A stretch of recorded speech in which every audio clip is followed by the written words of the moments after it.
Hello my lovelies, welcome back, it's Peaceful Paradise 7 and today I want to discuss the topic of let men be men. You can probably hear I'm losing my voice. It's been a very rough week for me. I've been ill, I had flu, cough and all sorts of different things. I would love to record this video for you and also just to remind myself about a few principles. The videos always helps me as well. So I'm coming back strong. I'm coming back not from the rebellion but from the new perspective and observing of life and the clarity that comes when you stop fighting and just starting to observe in your relationship, others people's relationship, and also on like general knowledge that you got from reading the books, watching the videos, seeing different dramas, and just see how men and women respond to different things. I just want to start this video saying that we women, we live in the most liberated world ever. When we have a voice, when we have independence, when we have ambitions, we have goals, we have jobs, we make money, we conquer the world. We have standards, we have choices, and some of that our grandmothers could only imagine how it is to live in today's world. All of this, sometimes it gives all of us a bit of freedom. We feel like we are maybe safer in this world. We can go wherever the hell we want, we can say whatever the hell we want, okay? So in that sense, the world is beautiful. But I feel like the power always takes the question in return. And the question is not whether we should have it, but how we can carry this and how we can make it better and improve our lives. Because I feel like somewhere along the way, with having so much in a way freedom, but in a way not, because we also have more responsibility than ever. We work, we make babies, we care for homes, we care for our families, for the loved ones, for the elderly ones. And in that sense, rather than feeling the freedom, we start to use a lot of control. It's like a power control that's happening right now. And sometimes I'm not talking about the obvious sort of control. It's more kind, it's more gentle. We are trying to control our men in a way that we don't really see that sometimes, okay? Because most women don't want to control men, but they want to feel safe. And that safety, that needing of feeling safe, it slowly turns into control. When you don't examine your fear, what often goes unspoken is this: when you supervise your men, romance go out. When you supervise your man, romance go away. Romance disappeared. Romance don't exist. Because you can either supervise him, you can either be his mother, or you can be his lover. But you can't be both at the same time. You can't rise your man and still feel attractive to him. And I would say it's not because men want women to be smaller, because attraction is not built in the same place when authority is. The energy that requires managing, correcting, guiding is the energy that a parent gives to their babies. But very often we get to that sort of behavior and we look at our man and we feel like we need to correct him, that we need to guide him, that without us he's gonna like not be in this world anymore, that he literally needs our help and our midlands all the time. And I'm very guilty of this as well. Sometimes when my husband was coming back home, without noticing this, without really wanting to do it, I would give him some sort of correction about his behavior, about the way he leaves things around the house, or about anything else that I just didn't like in that moment. And very soon I realized that it kills our attraction, it kills our partnership as well. So there are a lot of different ways that we women, we use that sort of energy towards men. And trust me, this is the worst thing you can do, because as soon as you start doing it, your relationship will go away. And as much as I understand why we're doing this, it's not only because we need to feel safe, but also we like managing. Women like managing things. And we like manage the house. But a lot of the times, the language that we use, especially when we're really busy at work, and then we're coming back home and we give the same sort of energy to our men, they can sense it, they can feel it, and they will stand up for themselves, because the last thing they want is another boss inside their own home. You shouldn't be acting like a boss babe when you're around him. Rather than being a bossy bee, it's so much better to give very feminine energy, to relax and to get into your joy. Like, the joy is so important in our life.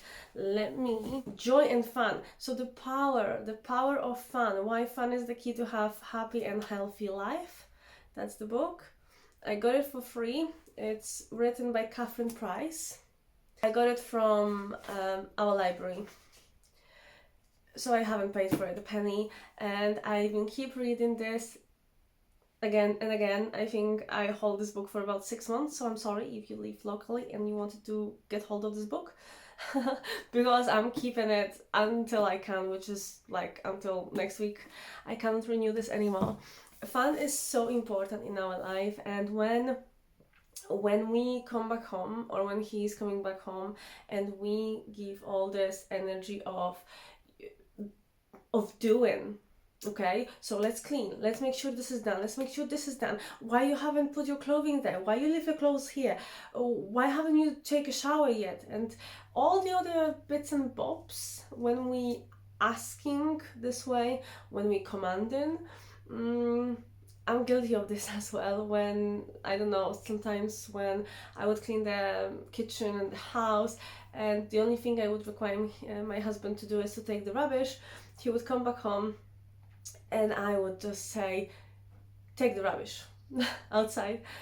And he would be like, okay, can I just relax for 5 minutes? I've been just at work 8 hours, I've been driving an hour and come back an hour, so I've been away for 10 hours straight, and you just asked me to take the rubbish straight away. And of course I wouldn't do it because I don't like my husband, it's just because I like to be a bit more organized, especially around the house, where my husband just wants to sort of enjoy himself, and he feels like he has done a lot already. He's been fighting with the world, he came back home, he gave money, he made money, he's keeping roof over our head, and he's doing millions of other very useful and good, beautiful things, and I'm just commanding him to do X, Y, and Z. Do you see the problem with that? I hope you do, because I haven't seen the problem in that for quite a while. It's different at the beginning of the relationship because the language that you use towards one another is just more funny, it's just more sexy, it's just more sweet.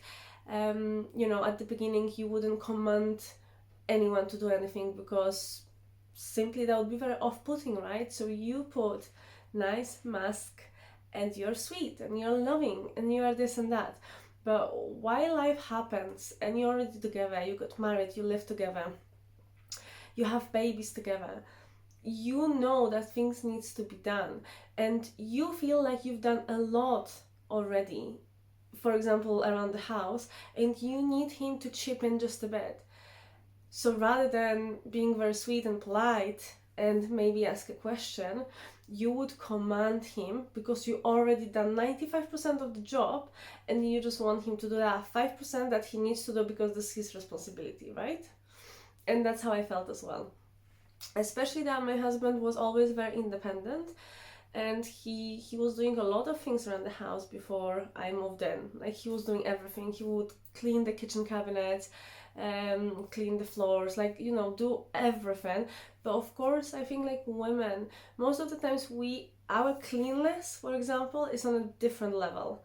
We clean house different. It needs to be spotless, where men just make sure it's sort of clean. Okay, so his standards and my standards doesn't always match. This is just, of course, one of the examples of how we command and how we attack our men.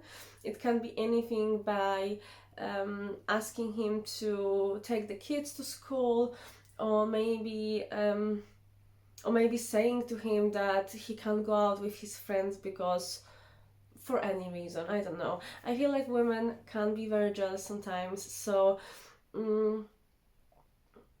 when you want your man, when you want your guy to be your guy, you need to leave him, okay? You need to allow him some slack.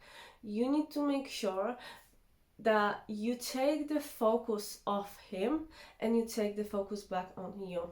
This is the best thing that you can do. So even when you go downstairs or upstairs or wherever he will be, and let's say the first thing he do is to stay an hour on his phone, and maybe you don't like it, maybe you think this is a waste of time and he can do millions of other things in the meantime, right? and there are a lot of different more important things to do.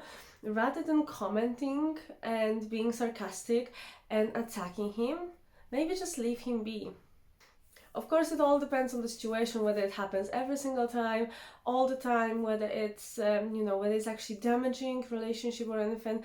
But then you can take it to a different level, and you can say it so much different rather than attacking him. So, for example, if he is on his phone for like 2 hours, okay, after work, he just say hi to you and go on his phone or start to play PlayStation or watching TV. When you see this is happening again and again and again, which, by the way, if you are your girl, so if you have hobbies, if you look after yourself, so you're smart, you're sexy, you know your worth, you wouldn't wait for the guy to take you and do something with you. You would just have your schedule busy regardless. And I feel like when he knows that you're busy and you are reading the book in a different room, or you have a classes, or you're just looking after the baby, and you have the most amount of fun and pleasure in that moment, he would like to be next to you. He would like to be part of that fun rather than watching TV for 2 hours. And of course, I'm not saying that this is your problem. Of course not. I'm just saying try to take focus off him and take the focus back on you. And very often it feels like parenting, small comments, gestures, questions. He then can get upset. And you get upset because he's getting upset, although you just tell him very nice and, well, in your opinion it was very nice and sweet, but he sees it differently, okay? Because the parent energy is completely different than a goddess energy. Because a child, it looks to a parent for approval, for guidance, and for permission. But men, in their relationship, they look for admiration, for acceptance, and for love. He wants to feel love, he wants to feel passion, he wants to feel like he is the best guy possible for you. And that creates that polarity that we all want and need in our relationship in order to have fun and to have romance. And I think that we can have the best intentions in the world, but it's all about the energy. And when he feels that he's being guided all the time, when you're trying to shape him in someone that maybe he's not, or maybe he's not there yet, but you're just trying to push him hard, it's gonna backfire, babe. It's gonna backfire big times. All women want strong men, okay? I believe all of us.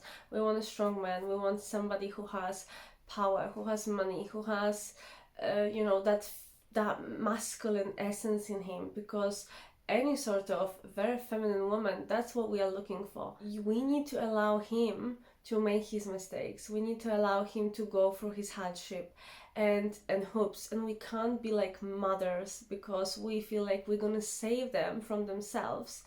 But have you ever asked yourself, why did you choose him? I have asked myself this question a few weeks ago because there was something that was really bothering me, and then I found out that it's me problem. It was literally me problem, because I came back, and I always like doing it, came back to the moment when you met, when you pretty much admired him, when you appreciate him. I feel like at the beginning, most of us, we feel those emotions, okay, in different situations, and later on we are shifting to what we believe is right rather than what he feels is right, okay? And in that moment, remember that you are the person who chose this man. You let him to lead your life because you let him to put the ring on your finger, okay? You took his surname, and you had beautiful big weddings. Then there was another 100 guests that saw your devotion and his devotion towards you. So why now you're questioning him and say like, but he never does this, or even small things like I hear women say, oh, I'm always the one that needs to plan everything, I'm always the one that needs to do this, like he's not doing anything, he's not putting his share, he's this and this and this. And I feel like if I would be your man, like if I would be your man, I wouldn't like doing this for you, because I can't feel appreciation. All I can feel is commanding and telling me what to do. Men likes to operate in rewarding system, okay? They like feeling rewarded and they like feeling appreciated. When they see that when he makes plans and he is doing all of this for you and you are over the moon, you're not nagging, you're not correcting, you're not doing this X, Y, and Z that we usually do as women, trust me, he will repeat these actions because he knows that he's doing something right. But a lot of us, we don't really appreciate what he does good, what he does well, but we look for the things that we don't really like and we're just trying to change him. And I see that a lot in women rather than men. I don't know why, but men are pretty much easy and relaxed. Most of the times, they won't tell you to change, they won't tell you to be this or this or that. And I knew the guy who was like this towards women. He would correct them, he would tell them what to wear, he would tell them how they should do their makeup, and trust me, he was the worst guy I've ever met in my life. He was the nightmare. Maybe as a friend he was fine, but as a boyfriend or husband, oh my god, run. Because I wouldn't like to date him ever. You know, like, no, ever. Even if they pay me £1,000,000, I wouldn't like somebody to keep nagging me and keep correcting my action. I would just feel like I'm not good enough. Whatever I do, I'm not good enough. And that's how they feel. When you think you're doing this because you care, because you want him to, you know, be happy and you want him to be healthy for a long time, because it could be anything about, for example, a diet. If he's not, you know, if you are a bit like healthy freak or you have a better diet and he eats sweets and whatnot, he needs to understand himself that he's doing the wrong bit. It's not you who needs to correct him. He needs to be the one who would see his mistakes. And as much as I absolutely understand that you want him to be healthy until he's 80, you want him to be able to look after you, that's why you are mothering him sometimes, okay? Put your coat on because it's cold, baby, make sure you're gonna take your medicines, you know, all of those things that we'll do for the kids, we do that for them as well, and we do it to them. So I have some notes before I forgot how you can actually control your man and not allowing him to be a man without realizing, okay? So a lot of the times it arrives like in small moments that you don't even know that you're doing this. So it's constant check-ins, constant messages, making sure he's okay. Are you okay, babe? How are you feeling, babe? All of those nonsense, leave it.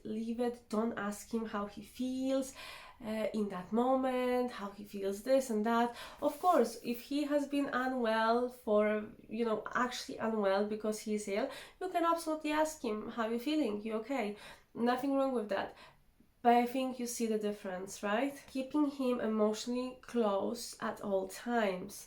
So you always want to make sure that he's emotionally available to you, that he's emotionally there for you. And of course, like, again, it's super important, but men are not as emotional as we are. So if you want to go very, very deep into some subjects every single day, you're going to push him away and he's going to shut down even more, because men don't want to talk about it. They don't want to talk about their feelings most of the times. What are you doing? How's your day? What we eating tonight? What we are doing for Valentine's? None of these questions are wrong, but energy is never neutral. And when they come from anxiety instead of trust, the atmosphere changes, okay? So the man stops initiating, the woman starts steering, and polarity begins to dissolve. And this is what happens always, no exceptions. Men feel energy before they have even language for it. They feel expectations, they feel monitoring, they feel the unspoken pressure to perform. So they pull back, and they pull back because they don't feel safe anymore, and they want to feel safe in their own skin. So if this is you, if you have this problem, I hope this video helped you at least a bit. I want to do a very small meditation, something that you can just say to yourself every single day. Say it to you, say it out loud, read it, write it somewhere, and make sure this is actually what you feel, okay? So there you go. I trust that I choose a strong man, a man who knows how to lead, how to protect, and how to support the family. Not perfectly, but with integrity. And because I trust that choice, I don't need to raise him. Strong women don't dominate or hover or micromanage. They choose wisely and then allow, understanding that allowance is not weakness but confidence. The quiet confidence that knows attraction thrives where trust lives. Okay? I want you to remember that, because you can really be powerful and soft at the same time, and I always say that. And when you're gonna start shifting that energy of controlling and managing, and you're gonna really start looking at your life, you know, what you do every single day, how you act, did you have your nails painted, did you read that book or not, like literally focus on you, he's gonna be more mesmerized. And if he see that you are really the love of his life, and I hope that this is actually what he sees, but when he feels like you're not nagging him anymore, he will do more for himself, because he will finally have time to do that, because nobody is taking his energy and his time anymore. And you will feel like more loved, more romance. He will get back to you every single day. He will try to make sure that you're happy, more happy than you were last night. So please subscribe to my channel, and I see you next, maybe tomorrow. Love you. Bye bye.